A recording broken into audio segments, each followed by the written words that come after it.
तर आपल्या सर्वांचं मी देखील मनापासून स्वागत करतो। भारतीय जनता पार्टीने परत एकदा मला तुळजापूर विधानसभा मतदारसंघामध्ये उभं राहण्याची निवडणूक लढवण्याची संधी दिली, त्याबद्दल नेतृत्वाचा मी मनापासून आभार व्यक्त करतो आणि जनतेचे आभार व्यक्त करतो। कारण शेवटी या 5 वर्षांमध्ये केलेलं काम जनतेच्या मनामध्ये आहे आणि जे सर्वे केले जातात, कौल घेतला जातो, त्याच्या माध्यमातून पक्ष निर्णय घेत असतात। त्यामुळे सर्व सन्माननीय मतदार बंधू भगिनींचे देखील मी मनापासून आभार व्यक्त करतो। गेले 5 वर्ष आपण वेगवेगळ्या माध्यमातून वेगवेगळ्या क्षेत्रामध्ये अतिशय विचारपूर्वक काम करण्याचा प्रयत्न केला, त्याला बऱ्यापैकी यश मिळालं। या बाबतीत निश्चित समाधान आहे, पण ते समाधान पूर्ण नाहीये, कारण अनेक गोष्टी ज्या आहेत त्या अजूनही सुरू जरी झाल्या असल्या तरी आपल्याला पूर्ण करायच्या। अजून काही नवीन विषय जे आहेत ते ताकदीने आपल्याला करून घ्यायचे आणि त्यामुळे येणाऱ्या 5 वर्षात काय करायचं या बाबतीतले आम्ही ठरवलंय, ते पुढच्या काळात आपल्या समोर मांडू। परंतु गेल्या 5 वर्षात जो भरीव निधी आपल्या महायुती सरकारने उपलब्ध करून दिला, अशक्यप्राय वाटणाऱ्या प्रकल्पांना मंजुरी दिली, निधी दिला आणि प्रकल्प आता सुरू देखील झालेले आहेत, काम त्याचं सुरू झालेलं आहे, त्याबद्दल महायुती सरकारचे मी मनापासून आभार व्यक्त करतो। आपल्या तालुक्याच्या जिल्ह्याच्या अनुषंगाने पाण्याचा विषय सगळ्यात महत्त्वाचा आहे। डॉक्टर साहेबांनी केलेलं प्रचंड काम आपल्या सर्वांच्या समोर आहे। त्यांनी केलेल्या कामामुळे पाऊस पडला की पाणी उपलब्ध होतं। एवढी मोठी साखर कारखानदारी जी आपल्या जिल्ह्यात आहे त्याच्या मागचं एकमेव कारण हेच आहे की डॉक्टर साहेबांनी आपल्या जिल्ह्यामध्ये पाऊस पडला की पाणी अडवण्याची सोय केली। त्याच्या व्यतिरिक्त आपल्याला हे देखील मला सांगायचं आहे की पाऊस काळ जेव्हा चांगला नसतो, दुष्काळी परिस्थिती असते, याचाही डॉक्टर साहेबांनी विचार केला होता। 2001 मध्ये तत्कालीन मंत्रिमंडळाच्या बैठकीत त्यांनी आवर्जून हा विषय अतिशय आक्रमकपणे मांडला होता आणि मंजुरी मिळवून घेतली होती।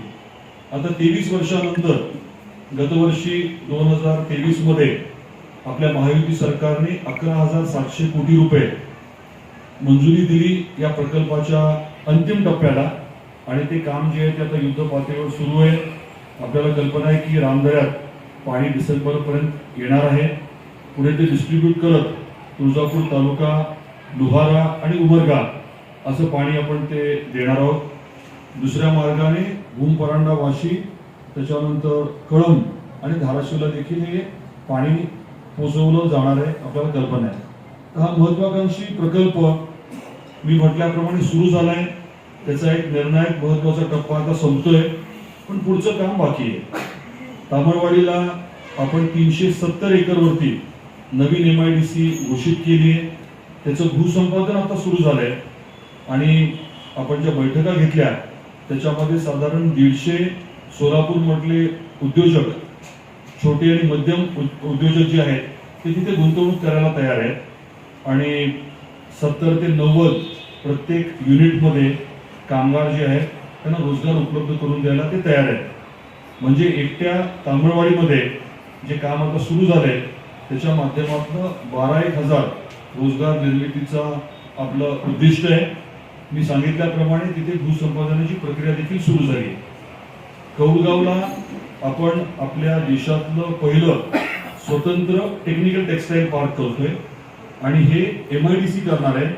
उदय सामंत साहेबांनी आपल्या उद्योग मंत्र्यांनी माझ्या प्रश्नाचं उत्तर देत असताना विधानसभेत त्याची घोषणा केली। ही टेक्निकल टेक्सटाईल पार्क जी आहे ती देशातली पहिली स्वतंत्र टेक्निकल टेक्सटाईल पार्क होणार आहे। तिथे देखील मोठी गुंतवणूक आणून आपल्याला रोजगार निर्मितीला स्कोप आहे। 24 कोटीच्या कामाची निविदा कौलगावच्या MIDC मध्ये आता निघालेली आहे। पुढच्या काही दिवसामध्ये ती अंतिम होईल आणि आचारसंहितेनंतर प्रत्यक्षात काम सुरू होईल। त्याच कौलगावच्या MIDC मध्ये 50 मेगावॉटचा सौर ऊर्जेवर आधारित वीज निर्मिती प्रकल्प देखील सुरू झालेला आहे। याच्या व्यतिरिक्त होर्टीला आपण साधारण 300 हेक्टर जागा सोलरसाठी शोधण्याची प्रक्रिया केली आहे. होर्टी ग्रामपंचायतीने ना हरकत दिले, त्याचं मोजणीचं काम देखील पुढच्या काही दिवसामध्ये सुरू होईल. नळदुर्गला आपण एक खासगी MIDC करतोय. त्या खासगी MIDCच्या माध्यमातून छोटे उद्योजकांना नळदुर्ग शहराच्या जवळ आपण संधी उपलब्ध करून देणार आहोत उद्योग सुरू करण्याची. तर हे सर्व विषय जे आहेत ते उद्योगाच्या माध्यमातून रोजगार निर्मितीवरती भर देणारे आहेत. प्रत्येक विषयामध्ये निर्णायक पावलं उचलली गेली आहेत, आर्थिक तरतूद करण्यात आलेली आहे आणि महत्वाचं म्हणजे येणाऱ्या काळात आपल्याला प्रत्यक्षात उद्योग आणून रोजगार निर्मिती करण्यामध्ये विशेष अडचण राहणार नाही. तामिळवाडीची खासियत ही आहे की पश्चिम महाराष्ट्रातला उद्योजक जेव्हा धाराशिवमध्ये मराठवाड्यात गुंतवणूक करतो तेव्हा त्याला प्रचंड प्रमाणामध्ये सवलती मिळतात. त्यामुळे ते 150 उद्योजक जे आहेत ते आपल्या भागामध्ये येण्यासाठी उत्सुक आहेत. तिसरा मुद्दा आपल्या समोर मांडण्यासारखा ज्याच्या बाबतीमध्ये आपल्याला चांगलं यश मिळालंय ते म्हणजे आई तुळजाभवानीचं मंदिर. या मंदिराच्या बाबतीत ठाकरे सरकार असताना आपण वारंवार विनंती केली होती की काही निधी द्या. निधी त्यांनी 1 रुपया दिला नाही. मग त्यानंतर मी वेगळा प्रयत्न केला की तुम्ही फक्त प्रस्ताव मान्य करून केंद्राकडे पाठवा, केंद्राकडनं आम्ही निधी उपलब्ध करून घेतो. मी तत्कालीन जे पर्यटन मंत्री आदित्यजी ठाकरे होते त्यांना वारंवार विनंती केली, मुख्यमंत्र्यांनाही केली, उद्धवजींना, परंतु शेवटपर्यंत त्यांनी आपला प्रस्ताव केंद्राकडे पाठवलाच नाही आणि स्वतःही सरकार म्हणून 1 रुपया दिला नाही. पण आपलं सरकार आल्यानंतर साधारण 1300 कोटीच्या प्रकल्पाला त्यांनी तत्वता मान्यता दिली आणि आपल्याला माहिती आहे की आता 60 कोटीची कामं आपण सुरू केली आहेत. पैशाची तरतूद झालेली आहे. मंदिरच्या निधीमधनं आपण मंदिराचा जीर्णोद्धार, महाद्वार, लिफ्ट आणि कमान वगैरे हे कामं आता हाती घेतली आणि आपल्याला हे माहिती आहे की साधारण 2000 कोटीचा जो आपला आराखडा आहे तो आता HPC कडे मान्यतेसाठी गेलेला आहे. मंत्रिमंडळाची आधीच तत्वता मान्यता असल्यामुळे आपल्या आचारसंहितेच्या नंतर तो विषय मार्गी लागेल. तिथे आपण रोजगार निर्मितीवरती तुळजापूरमध्ये भर दिलेला आहे. याच्या व्यतिरिक्त रेल्वेचा मुद्दा आपल्याला माहिती आहे की 2019 मध्ये आदरणीय पंतप्रधान नरेंद्र मोदी साहेबांनी या प्रकल्पाचं भूमिपूजन केलं होतं. असं ठरलं होतं की केंद्र 50% निधी देणार आणि राज्य सरकार 50%. ठाकरे सरकारने 1 रुपया दिला नाही. आपण वारंवार मागणी केली.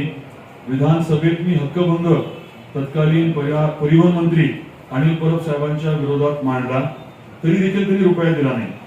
2.5 वर्ष प्रकल्पाचं पूर्ण काम थांबलं होतं. पण आपलं सरकार, महायुती सरकार आल्यानंतर तातडीने 450 कोटी रुपये आपण मंजूर करून घेतले, प्रत्यक्षात निधी उपलब्ध केला आणि आता आपल्याला माहिती आहे की 1 टप्प्याचं काम सुरू देखील झालेलं आहे.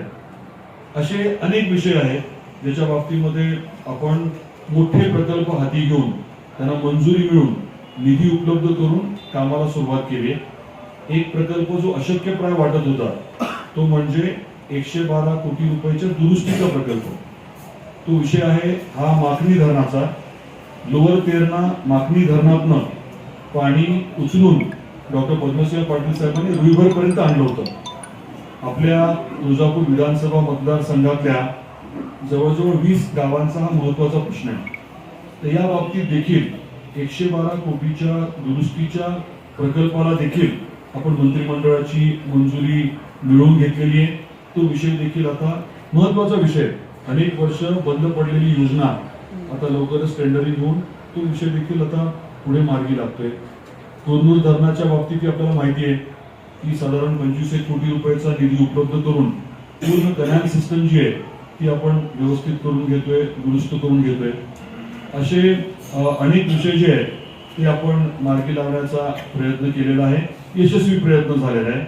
बसवसृष्टीचे 5 एकर जागा 5 कोटी रुपये, वसंतराव नाईक साहेबांचं स्मारक तिथे आपण जो निर्णय घेतला आणि भूमिपूजन केलं ते साधारण 2.5 कोटी रुपये तिथे उपलब्ध केलेले आहेत. शादीखान्यासाठी नळदुर्गला आपण 2 कोटी उपलब्ध केले. तुळजापूरमध्ये आपल्याला माहिती आहे की पुण्यश्लोक अहिल्यादेवी होळकरांचा स्मारकासाठी आपण जागा उपलब्ध करून घेतली, 1 कोटी रुपये उपलब्ध झाले. तुळजापूरमध्येच अण्णाभाऊ साठेंचा पूर्णाकृती पुतळा आणि 50 कोटीचं प्रशिक्षण केंद्र आपण इथे मंजूर करून घेतलंय. सांगण्याचा हेतू हा आहे की खूप मोठ्या प्रमाणामध्ये वेगवेगळ्या योजना आपल्या भागामध्ये कार्यान्वित करण्यासाठी आपण प्रयत्न केले, त्याला चांगलं यश मिळाले आणि आता जे काही काम उरलंय ते पूर्ण करून इतर पुढचे टार्गेट्स जे आहेत ते आपल्याला अचीव्ह करायचे. त्या अनुषंगाने आपलं नियोजन तर झालेलंच आहे, पण पुढच्या काळामध्ये विद्यापीठाचा विषय असेल, आपलं स्वतंत्र विद्यापीठाचा विषय असेल, हॉस्पिटलचे विषय असतील, ते नक्की पुढच्या काळामध्ये आपण घेणार आहोत. तर आज या प्रेस कॉन्फरन्सच्या माध्यमातून मला आपल्यापर्यंत हे 3 मुद्दे पोहोचवायचे होते. एक तर सन्माननीय मतदार बंधू भगिनींचे आभार मानायचे होते, भारतीय जनता पार्टीचे महायुतीचे आभार मानायचे होते. मला परत एकदा विश्वास ठेवून संधी दिल्याबद्दल. मी गेल्या 5 वर्षामध्ये जे कामं करू शकलोय त्या बाबतीमध्ये आपल्याला काही माहिती द्यायची होती आपल्या माध्यमातून सन्माननीय जनतेपर्यंत, मतदार बंधू भगिनींपर्यंत. आणि तिसरा मुद्दा म्हणजे पुढच्या टप्प्यात आपल्याला जे काही करायचंय त्या बाबतीत देखील आम्ही एक जाहीरनामा म्हणा, वचननामा तर करूच, परंतु महत्वाचं म्हणजे आपण अतिशय मोठे महत्वाचे प्रकल्प आता हाती घेतले, त्याला सुरुवात देखील झालेली आहे आणि पुढच्या काळात, नजीकच्या काळात ते पूर्ण करण्याचं आमचं उद्दिष्ट राहणार आहे.